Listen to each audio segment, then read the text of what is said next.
talk for a second, right? There's something that's like really bothering me that I'm seeing going on. Like, it's happened to me, and I'm seeing it happen to other people, and I just want to kind of speak about this. So let's kind of look at it from a woman to woman perspective first, right? So let's say that you're involved with some man or whatever, and he already had another woman in his life, but he didn't make that apparent to you. Like, you didn't know. Let's say maybe you did know, whatever, but you know, he has somebody else, and then he decides that, you know, for whatever reason, he also wants to date you. Hi, it's for Rashida. You can put it in the back seat. It should be unlocked. No? Okay. Where is the key? I'll just grab it from you because I don't know what I did with my key. Okay. Thank you. Alright. So, where was I in the story? So yeah, I'm gonna start driving and all, guys. Like, honestly, this is this is one of the weirdest story times. But anyway, why would you come behind a car that's backing out? I don't understand people. Okay, so yeah, so let's say you're entertaining this guy or looking at, dating, talking to somebody, and they already have somebody, right? But they didn't let you know, or maybe you knew or whatever, and because let's be real, let's be honest about a situation. When you first meet somebody, contrary to what people might believe, you are not dating that person. It's not official until both of you guys sit down and have that conversation. I don't care what anybody says. That's the way that I operate.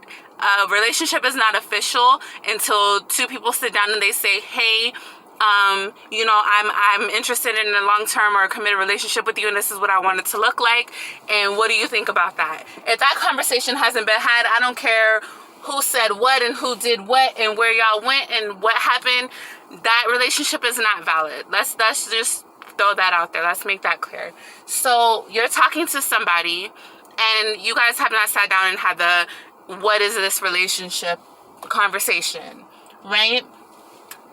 So you're just at this point talking to them. They're just a friend. They're just somebody that you know. So you guys, get involved with each other, but they're already involved with somebody else 9 times out of 10 in a relationship that hasn't been defined either. Because like I said at the beginning, people are under this this weird understanding or this weird vibe that as soon as I meet you, we're automatically in a relationship. Like, no conversation needs to be had. No, like, I don't operate like that. So, yeah. So let's say, you're talking whatever, then the other person finds out that you're talking to the same person that they're talking to. Okay. So, I'm just trying to, I guess what I'm trying to get at with this is I'm trying to figure out where people think that it is their place or their responsibility or their anything to be upset in that type of situation. You haven't made a commitment to this person. They're talking to somebody else. Even if you did make a commitment, like you guys actually sat down, which like I said, is highly unlikely. Because usually when this type of situation comes up, no conversations are had. There's a lot of assumptions being made, which is why this reaction even comes about.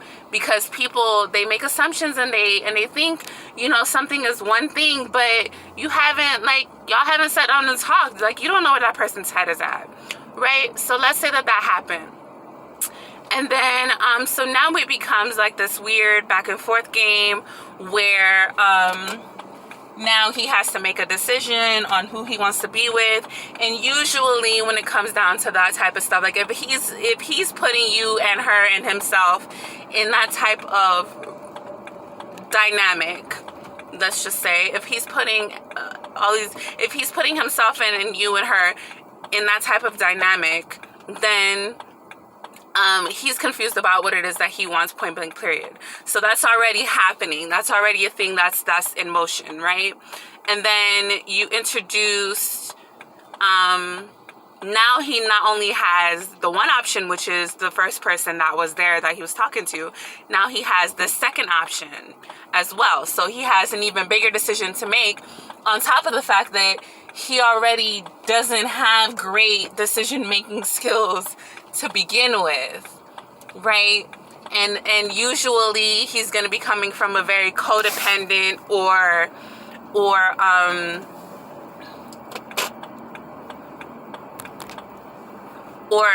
basically codependent standpoint.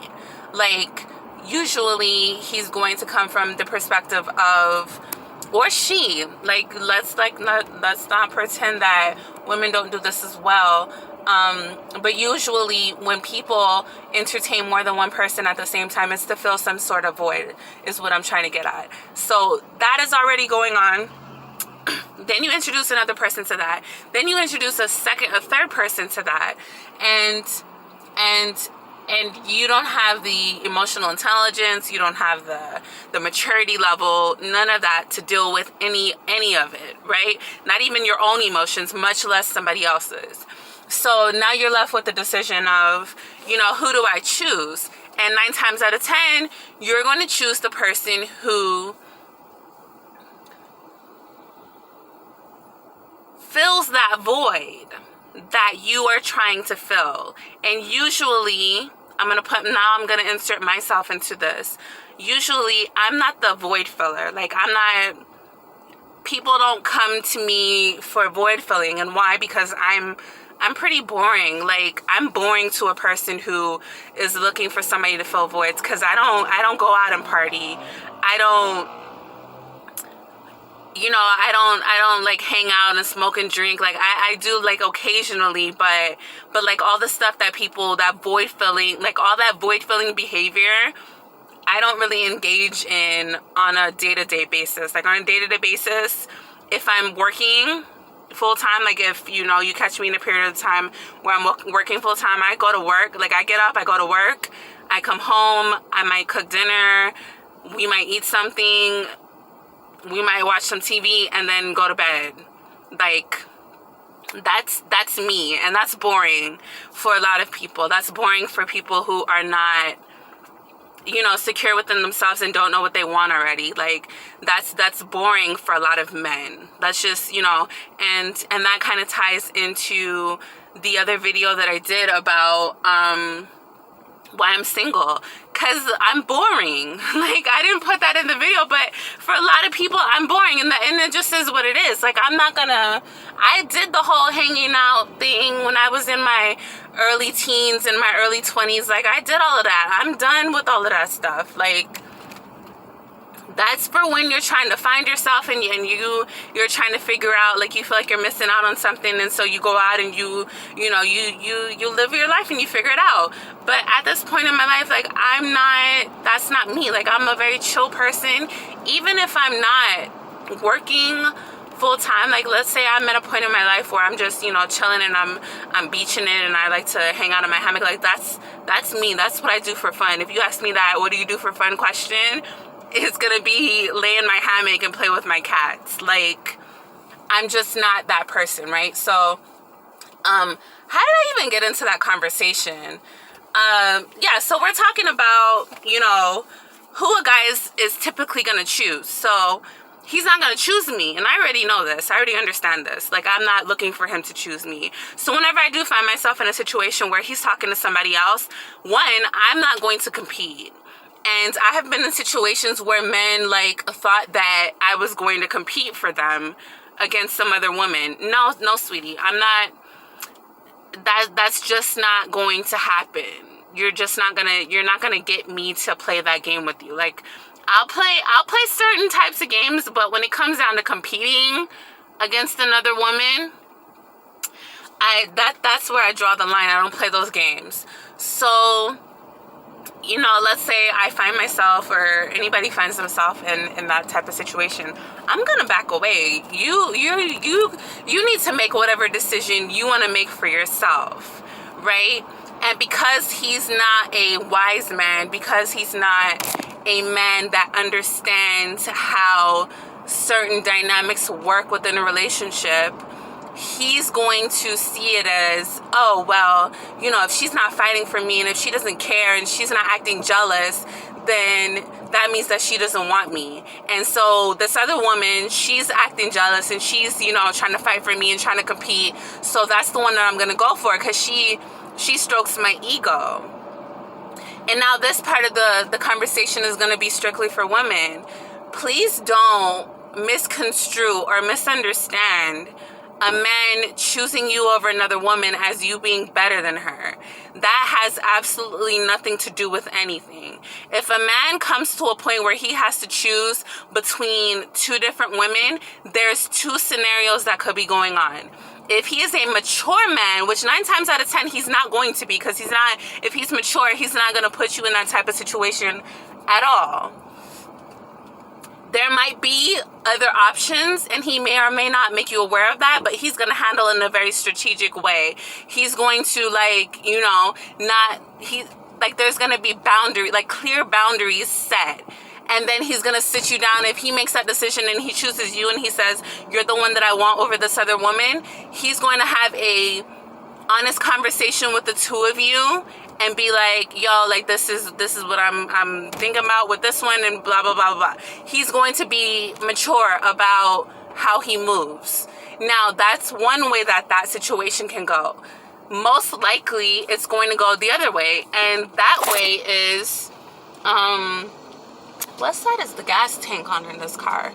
I hope it's on the passenger side, because most likely he's going to approach it from the, hold on guys, let me put gas in this car. Okay, so where are we? 9 times out of 10, it's going to be a different type of situation that you find yourself in with this guy.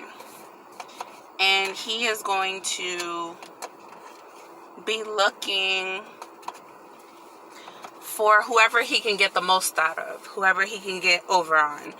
Because if you're not a mature person, in this case we're talking about men, so if you're not a mature man who, you know, has healed and who is not on that codependent stuff and, you know, knows what they want and all of that, is looking for reciprocity, then give me a second, guys. Let me make sure that I am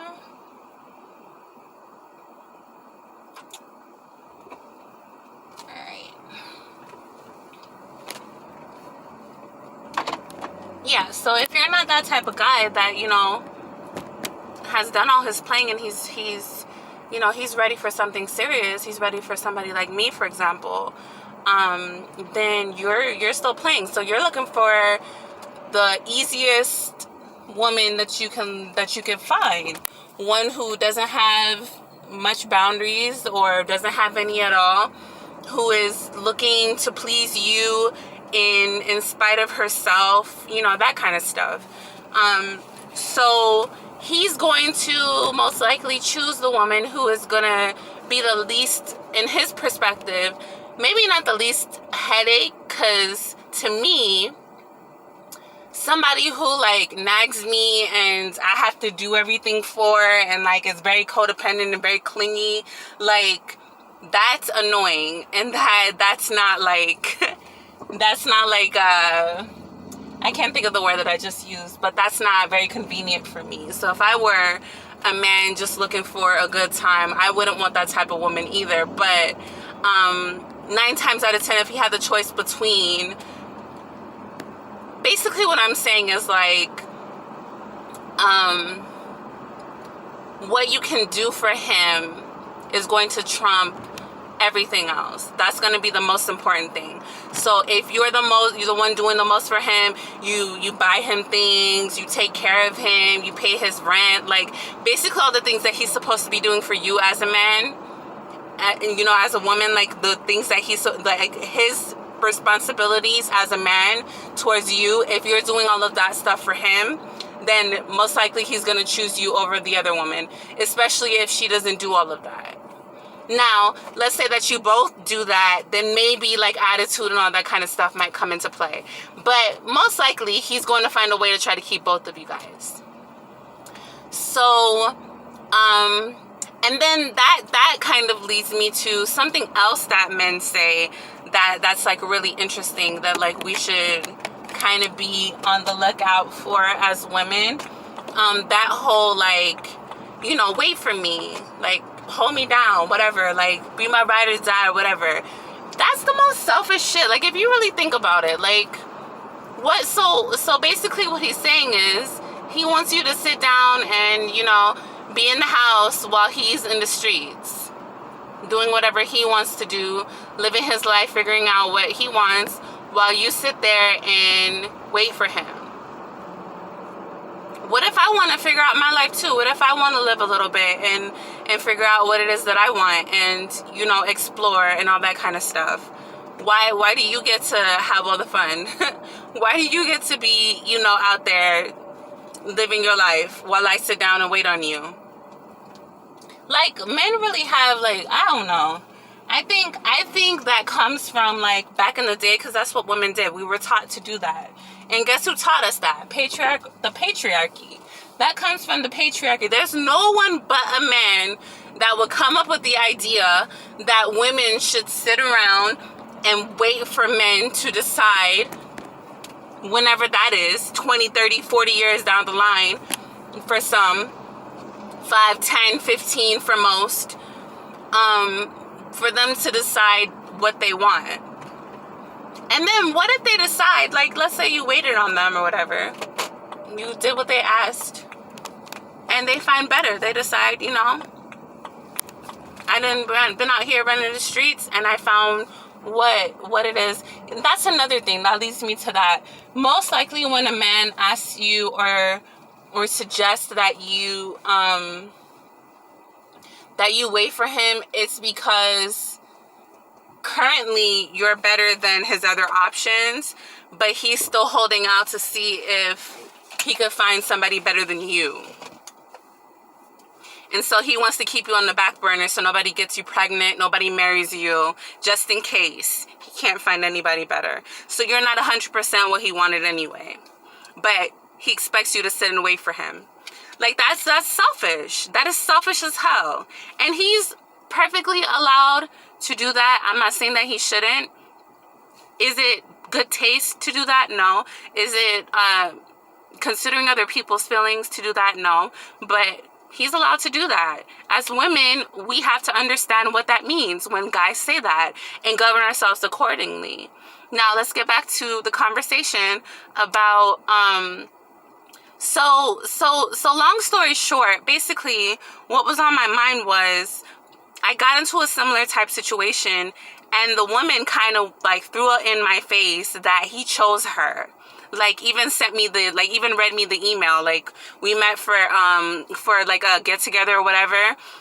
Because I'm thinking, like, you know, it's the sisterhood or whatever, and you know, I wanted to get information about, like, what is he telling you versus what he's telling me. Like, I wanted us to support each other, but she had a whole other agenda. She actually wanted him. Like, she actually, like I said, she actually, like, wanted to win. Like, and if you guys have watched the chess versus checkers video, you'll understand what I mean. Like, that was her goal, like, winning. Like, she wanted to get him, like he was some sort of prize or something. First of all, listen, if I were gonna fight over some man, which it would be cold in hell, first of all, and second, it wouldn't be that man. Like, what at the end of the day does he really have to offer? He don't have nothing to offer me. I'm not taking care of nobody's grown-ass son. For what? And then fighting some other woman just to be able to have the chance to take care of somebody's grown-ass son? Like, come on. Like, let's be honest about, like, let's use our brains, please, people. Let's use our brains. Okay? So, basically the whole thing went down or whatever, and she threw up in my face that he chose her. Read the whole email that he sent her, whatever. Like, sweetheart, he chose you because he could run all over you and get whatever he wanted. You didn't have a backbone. You didn't have standards. You let him do whatever he wanted to do. And you lied and pretended like you had things to offer him that you didn't have. So, just to be able to what? Win? Just to be able to say that you were me? No, babe. Nah, that's not how that thing right there works. And now, one way or another, he's that, and for the other women that have gone through similar situations, this is also for you guys. One way or another, he's going to realize the mistake that he made at some point. It might happen soon after the relationship. It might take years for him to realize it, but one day he is going to realize what he really did and what he really chose. And he's going to regret it, and it's going to be too late. And that's the pattern that a lot of these men go down without really realizing it in the moment. You don't realize that you're really, like, ruining your life in a way. Like, I get it. It's a tough situation when you meet the right person, but she's a little bit too mature for you, and you don't feel like you are ready. And so you try to play that whole wait for me game. But the mature way to go about handling that is to just be upfront and honest. Like, hey, you know, I don't think that I'm ready for this. Like, let's just take this thing slow. Let's just, you know, see how this thing unfolds. Let's not try to tie each other down. Like, that's the mature way to go about things. You don't have to completely separate and part ways. You could still just be friends with somebody. And that's even a better situation, because that's the way it's supposed to be. You should be trying to build a relationship, a friendship with somebody before you even get with them long term anyway. So why not just be in a friendship? She's free to do whatever she wants to do. You're free to do whatever you want to do.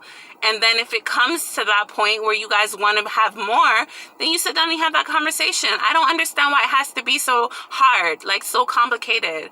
I don't get why it has to be like this whole back and forth thing, this whole competition and all of that. Like, what is the purpose? What's the point of it? Really? What's the point of it if not for just ego? And for what other people are going to think, because that's really what it boils down to at the end of the day. You wanted anybody to know that some woman came and took your man. Okay, first of all, he's not your man. He's his own person. If he belongs to anybody, that would be his mom. She had him. So and that's a big if, because I don't believe that anybody belongs to anybody. But if somebody had a claim on belonging to him, on him belonging to them, it would be his parents. So, I don't know, like, people, listen, some craziness is really going on out here in these streets, like, yeah, so this is a public service announcement to all the women out there who think that they won by getting the man or whatever, if he, you know, has somebody else and then he ended up choosing you in the end. Please, baby, understand that that doesn't necessarily mean that he really chose you. He might have chosen the type of lifestyle that you provide, the type of stability that you provide for him. Has nothing to do with you as a woman. So, yeah, I just wanted to say that. I'm in the driveway at my house, so I'm gonna get out and start unwinding. And until next time, guys, be well.